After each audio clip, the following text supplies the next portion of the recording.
Mini school bus restoration. Haridwar गांव में पटेल नाम के मैकेनिक को निखिल नाम का एक पोता था। वो उस गांव के सरकारी स्कूल में पढ़ता था। स्कूल दूर रहने के कारण माता पिता बच्चों को स्कूल में छोड़ देते।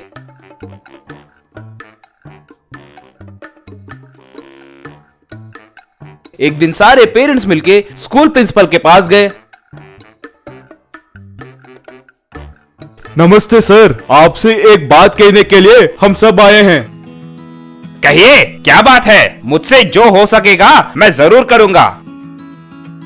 सर, ये स्कूल गांव से बहुत दूर है और जब भी हमें सुबह काम पे जल्दी जाना पड़ता है तो उस दिन बच्चों को स्कूल के पास छोड़ने कोई नहीं होता। इस वजह से बच्चे स्कूल नहीं आ पा रहे हैं सर। गांव के बीच में लगाइए सर, हमें भी अच्छा रहेगा। देखिए माँ, ये समस्या आपको ही नहीं मुझे भी है, मगर ये मेरे हाथों में नहीं है ना। आप लोग जाकर हमारे गांव के प्रेसिडेंट से बात कीजिए। अगर वो चाहेंगे तो आपके कहे जैसे ही स्कूल को बदल सकते हैं। अगर वो प्रेसिडेंट कहीं का अच्छा होता तो हमें इतनी मुश्किलें झेलनी क्यों पड़ती थी सर। गांव के बीच में दिए जगह को वो प्रेसिडेंट हड़प कर गांव के बाहर इस बेकार जमीन पर ये देखो इतने बड़े स्कूल को बनाया। ऐसे कह रही थी, तभी प्रेसिडेंट वहां पर आया। क्यों भाई, क्या चल रहा है? लगता है आप लोग मेरे बारे में ही बात कर रहे हैं। क्या बात है? क्या होगा श्रीमान, हरदम के जैसे ही स्कूल को गांव के बीच में बदलने के लिए ही बोल रहे हैं जी। अरे मेरे पागल चाचा, ये बात प्रिंसिपल से पूछे तो वो क्या बोलेगा? मुझे पूछना चाहिए ना। देखिए, इसके बारे में बात करने के लिए और एक बार आप प्रिंसिपल के पास आकर मीटिंग लगाए तो एक भी बच्चा स्कूल नहीं आ रहा है कहकर सरकार को खत लिखकर स्कूल बंद करवा दूंगा। इसीलिए आप लोग ही अपने बच्चों को स्कूल लाकर छोड़िए, समझ आया क्या? कहकर प्रेसिडेंट वहां से चला गया।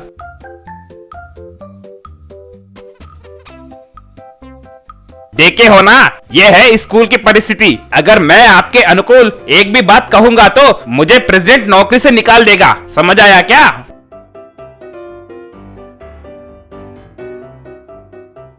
अब वहां पर आया निखिल। तो फिर हम सब मिलकर एक मिनी स्कूल बस का इंतजाम कर सकते हैं ना। तब आप लोग अपने काम अच्छे से कर सकते हैं और हम बच्चे भी सही समय पर स्कूल आ सकते हैं।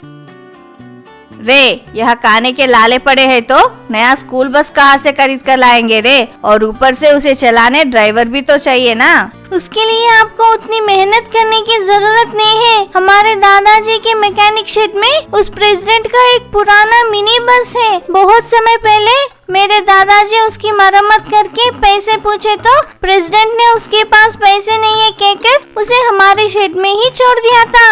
अब हम सब मिलकर उसकी मरम्मत करवा सकते हैं। और रही बात ड्राइविंग की तो मेरे दादाजी हर दिन साइकिल पे मुझे छोड़ने के बदले अब से बस पे मुझे छोड़ेंगे। क्या कहोगे? तब गांव वाले खुशी से तालियां मारने लगे।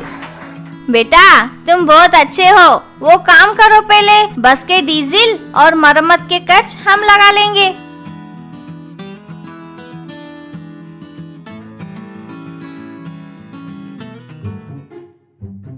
अगले दिन निखिल अपने शेड के पास आधा मरम्मत किए हुए अपने बस को देखा। दादाजी, ये बस बहुत अच्छा है दादाजी। ये तो बिल्कुल स्कूल बस के जैसे ही है। वैसे इस बस को उस प्रेसिडेंट ने क्यों खरीदा? किस लिए क्या रे? उसे इस गांव के बच्चों के लिए ही खरीदा है। हाँ क्या? तो फिर स्कूल को क्यों नहीं दिए? अगर दिए होते तो सब उनकी तारीफ कर देते ना। बेटा, ये गांव वाले तुम्हारे कहे जितने अच्छे लोग नहीं है। हमारे प्रेसिडेंट बहुत महान है। बहुत समय पहले यहाँ का सरकारी स्कूल एक छोटे कमरे के जैसे रहता था, मगर हमारे प्रेसिडेंट ने सरकार से बात करके गांव के बाहर एक बड़ा सा बिल्डिंग, प्लेग्राउंड सब बनवा कर अपने पैसों से मिनी स्कूल बस भी खरीदा। मगर लोगों को सब कुछ फ्री में चाहिए ना, पेट्रोल और ड्राइवर की पगार से हमें कोई संबंध नहीं है कहकर गाँव वाले नाटक किए। इस बात से गुस्सा होकर प्रेसिडेंट जी अपने बस को हमारे शेड में ही छोड़ दिए। अब देखा ना, जब सच में जरूरत पड़ी तो ये लोग कैसे नाटक कर रहे हैं। तो क्या हुआ दादाजी? अच्छे लोगों के किए अच्छे काम देर से ही सही, मगर किसी न किसी दिन लोगों के काम जरूर आएंगे। बाद में मिनी स्कूल बस को रिस्टोर करके पटेल गांव वालों को दिखाया। उसे देखकर गांव वाले तालियां मारने लगे।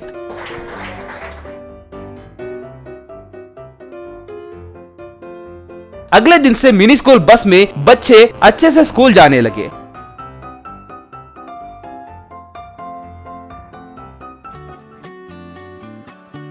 स्कूल बस रिस्टोरेशन का आइडिया देने के लिए और रिस्टोर करने के लिए प्रेसिडेंट निखिल और पटेल का अभिनंदन किए।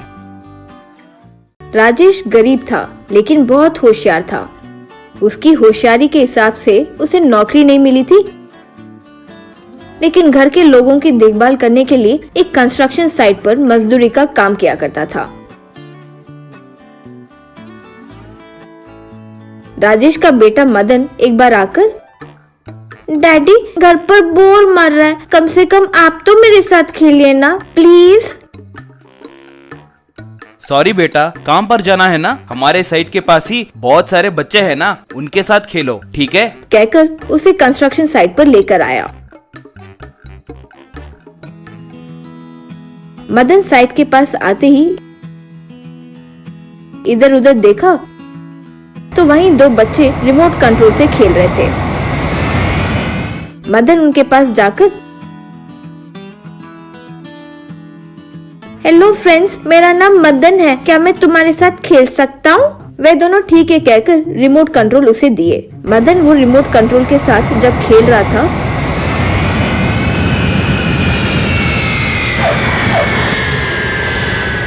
तब अचानक हवा के कारण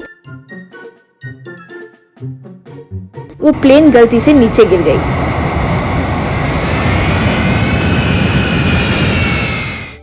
तब वे दोनों रोने लगे।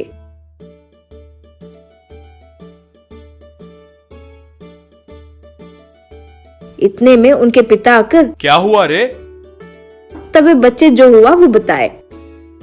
रे कौन हो रे तुम? मेरे बच्चों के खिलौने खराब करोगे? अंकल सॉरी अंकल, मैं जानबूझकर ऐसे नहीं किया, वो अचानक कैसे हो गया। क्यों रे? एक तो खिलौना खराब किए, ऊपर से कहानियां सुना रहे हो। कहते हुए उसे मारने लगा। दूर से राजेश वो देखकर भागते हुए आया। सर, मालिक क्यों मेरे बेटे को मार रहे हो? ओ, ये तुम्हारा बेटा है, अपने औकात के लोगों के साथ खेल सकता है ना? ठीक है, आया सो आया, ऐसे खिलौनों को खराब क्यों करना? ऐसे रिमोट कंट्रोल टॉयज मैं स्पेशल जगह से लाया हूँ, कल उनके बर्थडे पर गिफ्ट करने का सोचा था, अब मैं क्या करूँ? Dirty labour fellows, get lost. Madan Rajesh वो बातें सुनकर बहुत दुखी हुए। डैडी सॉरी डैडी, मेरी वजह से आपको इतना कुछ सुनना पड़ा। चुप रहो बेटा, ये सब बातों से डैडी को कुछ फर्क नहीं पड़ता। हमारे मालिक हमें बहुत नीचा दिखाकर बात किया, उसके बच्चों के लिए स्पेशल खिलौने खरीदा। अगर मैं तुम्हारे लिए उससे भी स्पेशल गिफ्ट बना पाया तो तब मैं सच में खुश रहूंगा। सच डैडी, तो आप स्पेशल कैसे करोगे कुछ? अब उनकी तरह हम नहीं खरीद सकते ना, इसीलिए हम बना कर देंगे। और घर पर कुछ ढूंढने लगा। मदन तब घर पर हर जगह ढूंढने के बाद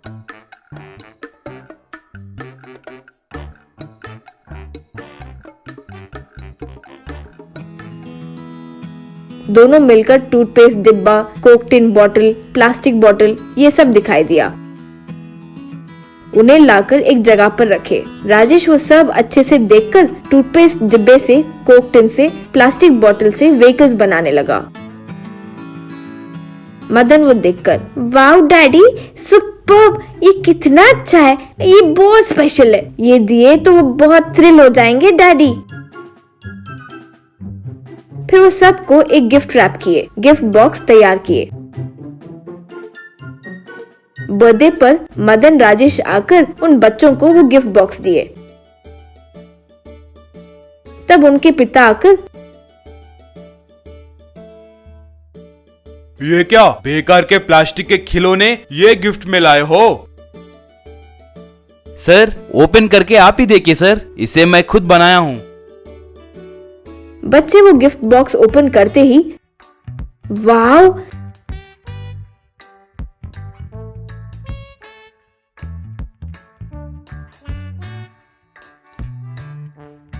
ऐसा खिलौना मैंने कहीं नहीं देखा, कितना अच्छा है। These are very special uncle. मुझे ये बर्थडे पर बहुत टॉयज मिले, रिमोट कंट्रोल टॉयज भी मिले। वो टूट भी गए तो चलेगा, लेकिन ये बहुत अद्भुत है अंकल। बहुत बहुत थैंक्स अंकल, हमें बहुत पसंद आया।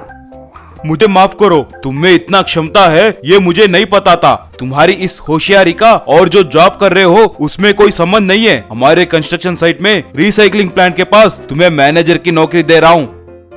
वो बातों से मदन राजेश बहुत खुश हुए।